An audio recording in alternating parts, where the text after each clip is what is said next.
How to change Windows Hello password on Windows 10. So hello guys, welcome back to my YouTube channel. In this quick tutorial, I'll be showing you how you can easily change your Windows Hello password on Windows 10. So let's get started. So first thing, just head over to your search bar and simply search in for settings of your device and simply open it. And once you open your settings, just head over to your system settings, and once you select your system settings, just head over to the search bar and simply search in for change your password option. As you can see, I've located it. Now simply select it and you should be redirected to this over here.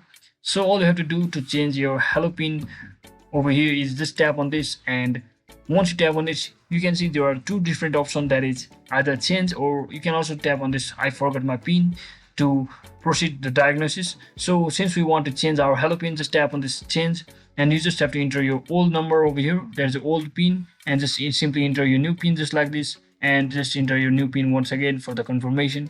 And if you want to include letters and symbols, you can just check marks this to begin with that. And once you all satisfied, just tap on OK, and you should be successfully changing your Windows Hello pin just like that. So that's it for today, guys. Thanks for watching. Don't forget to like and subscribe to the channel. See you on the next one.